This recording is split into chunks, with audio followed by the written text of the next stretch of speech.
হযরতে আসমা বিনতে আবি বকর বলেন,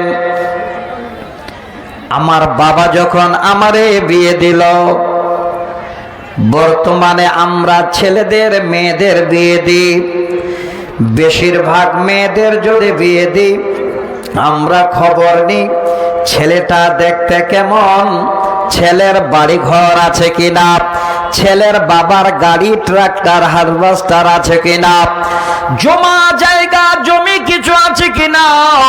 হযরতে আবু বকর বলেন, আমি কিছুই না দেখে শুধু ছেলেটাকে দেখে আমার বেটি আসমার বিয়ে আমি ওই ছেলের সঙ্গে দিলাম, যে হলেন আল্লাহর নবীর সাহাবী হযরতে জুবাইর রাদিয়াল্লাহু তাআলা আনহু। আমি জুবাইরের সঙ্গে আমার মেয়ের বিয়ে দিয়ে দিলাম।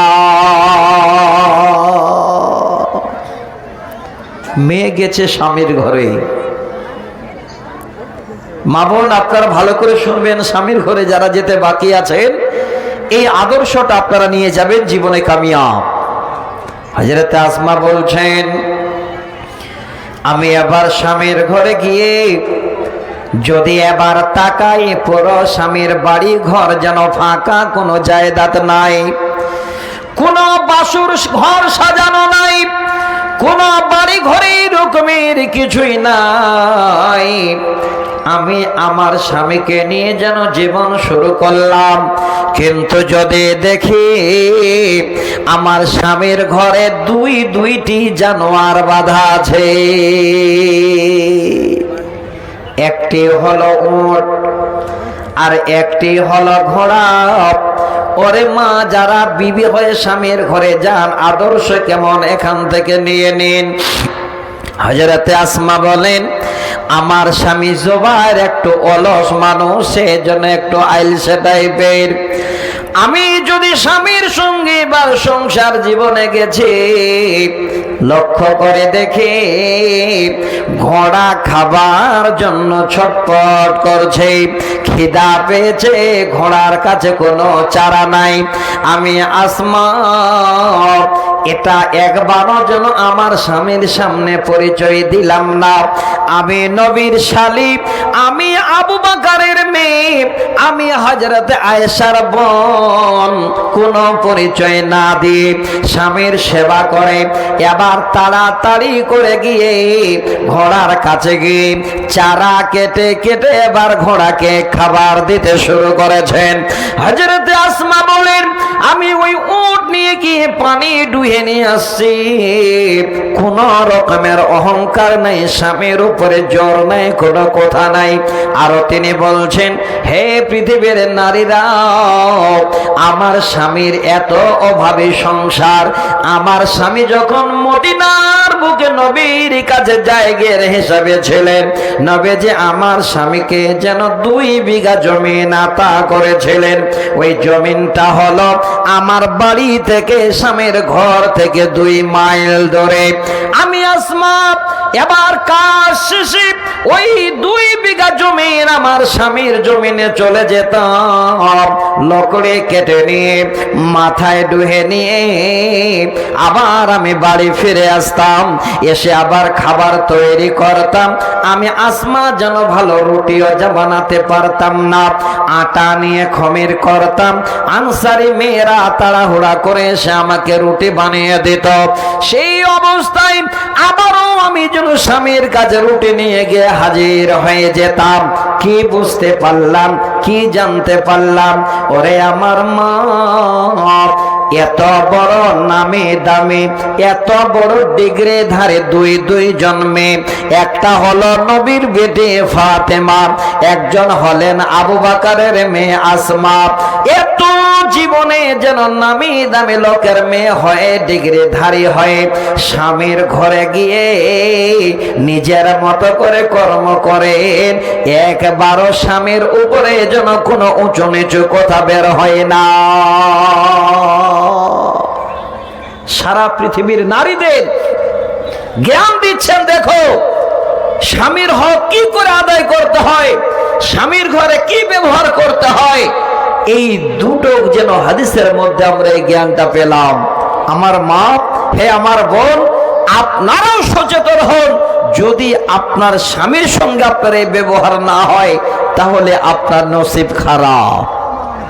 হাদিস সহি সনদে, আমি প্রত্যেকটা হাদিসের এবারও পড়ছি, ভালো করে শুনবেন। নবীজি বলেন, ইসনানে লা তুজাবিজু সালাতুহুমা রুসাহুমা আবদুন আবাকা মিন মাওয়ালিহি হাত্তা ইয়ারজিআ। আল্লাহর নবী বলছেন, দুই শ্রেণীর মানুষের সালাত, দুই শ্রেণীর মানুষের ইবাদত তাদের মাথার উপর পর্যন্ত যাবে না। কত কড়া, কত কঠিন কথা আল্লাহ রাসূল বলে গেলেন। দুই শ্রেণীর মানুষের ইবাদত তার মাথার উপর পর্যন্ত যাবে না, মানে আল্লাহর কাছে কবুল হবে না। তারা কারা? এক নাম্বার হলো আবদুন আবাকা মিন মাওয়ালিহি হাত্তা ইয়ারজিআ।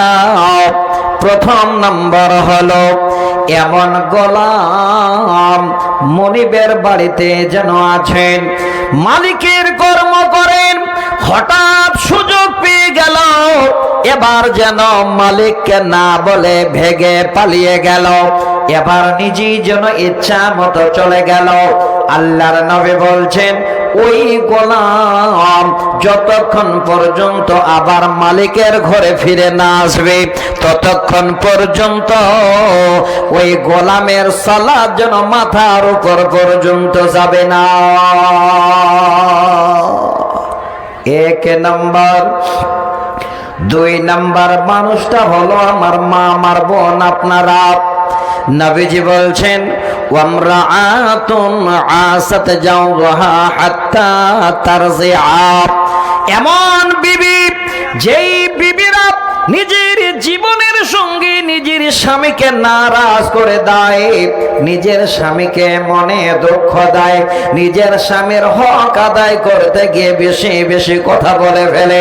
স্বামী যদি বিবির উপরে নারাজ হয়ে বেরিয়ে চলে যায়, আল্লাহর নবী বলছেন, হে পৃথিবীর সমস্ত নারীরা, তোমার স্বামীকে যদি নারাজ করে দিয়েছ, তোমার জীবন সঙ্গী যদি তোমার উপরে নারাজ হয়ে পলিয়ে গেছে, যতক্ষণ পর্যন্ত তোমার স্বামীকে তুমি রাজি না করতে পারো, তোমার খাওয়ানকে রাজি না করতে পারো, ততক্ষণ পর্যন্ত তোমার সালাত তোমার মাথার উপর পর্যন্ত যাবে না। কি জানতে পারলাম এই হাদিস থেকে? পৃথিবীর বুকে স্বামী পৃথিবীর জন্য, নারীদের জন্য এমন অমূল্য রতন। যদি স্বামীকে নারাজ করে দেন, স্বামীর হক যদি আদায় পরিপূর্ণ না করতে পারেন, স্বামী যদি আপনার উপরে নারাজ হয়ে যায়, আপনার জীবনের ইবাদত যেন মাথার উপর পর্যন্ত যাবে না। খুব কঠিন। আমাদের প্রয়োজন আজকে এই সমস্ত মায়েদের এই হাদিসগুলো স্মরণে রাখা। এবার বলবেন, মাওলানা কি করে স্মরণ রাখবো? আমার বাবাকে ধ্বংস করে দিচ্ছে, তো আমি ওইগুলো হাদিসের স্মরণ রাখবো? হ্যাঁ, ঠিকই বলছি। অনেক বোন আমার আছেন, বাবার ভাইয়ের দুঃখ দেখে স্বামীর উপরে ডেলি দিন ঝগড়া করে। আর এই ঝগড়াটা সৃষ্টি হয় আপনার আমার মতো পুরুষের দ্বারায়। এই ঝগড়াটা সৃষ্টি হয় এই পুরুষের বাবার দ্বারায়। যদি বলেন কি করে, বর্তমানটা লক্ষ্য করেন, শত শত মেয়ে এখনো সালেহা আছে, স্বামীকে পেলে জীবন দিয়ে দেবে সেই রকমের মেয়ে আছে, কিন্তু ছেলের বাবার ছেলে এত বড় ডাকাতি শুরু করে দিয়েছে। এই ভালো মেয়েগুলোকেও যদি নিতে যায়, তারপরেও ওই মেয়ের সঙ্গে সঙ্গে বাবার জমিন টাকাগুলোকে ছিনিয়ে নিচ্ছে। বুঝতে পেরেছেন? চলছে না, চলে না দেশে? হে ভাই, আপনি যদি পুরুষ হয়ে জন্ম নিয়েছেন, আপনি একবার চিন্তা করে দেখেন, এত পৃথিবীর বুকে দামি একটা সম্পদ আমি পাচ্ছি, যেটা হলো একজন নারী। ওই নারীকে পাওয়ার পরও আপনার যেন আশা মিটে না, যতক্ষণ পর্যন্ত সেই স্ত্রীর বাবের কাছ থেকে একটা বাইক, কিছু টাকা আপনারা আদায় না করছেন। আমি আজকে আপনাদের নজির দিচ্ছি, আমার মনে হয় কথাটা ভুল হবে না। এই সমস্ত রকমের আমাদের এই সমাজের এই কীটগুলো, এই বদমাশগুলো, এই পোকাগুলো আজকে পরের টাকা দেখে যেন জিভটা বড় হয়ে গেছে। নিজের বাবার টাকা খরচা করে এই রকমের আনন্দ করবে আমার বিশ্বাস হয় না। আজকে রাস্তায় আস্তে আস্তেই বোধহয় একটা বিয়ের আমি গাড়ির লাইন দেখলাম। আপনাদের বিহারে আরো উন্নত মানের, এখন যদি কোনো একটা ছেলে বিয়ে করতে যায়, এমনি কোনো গাড়িতে বিয়ে হবে না, সম্পূর্ণটা স্করপিও লাগবে। বলুন ঠিক না ভুল বললাম? কোন একটা বিয়েতে আজকে রাস্তায় আস্তে আস্তে আমি দেখলাম যে না হলে কমপক্ষে 20-25টা একদম স্করপিও লেগে আছে। আমরা অবাক যে পিছনে আবার জাম হয়ে পড়বো নাকি, জালসে কি করে পৌঁছাবো। বলছে না মৌলানা, এগুলা শাদি করার জন্য যাচ্ছে, সব বরযাত্র যাবে। এতগুলো গাড়িতে বরযাত্র যেতে হবে, ওই মেয়ের বাবার কাছে গিয়ে কলিজাটা ভুসুড়িয়ে নিতে হবে। কোন শরীয়তে আপনারা পেলেন? কোথায় পেলাম আমরা? এই শিক্ষাটা আজকে মাদ্রাসা থেকে ইনশাল্লাহ পাবো। একটু ধৈর্য ধরেন, আমি আপনাদের জন্য এসেছি।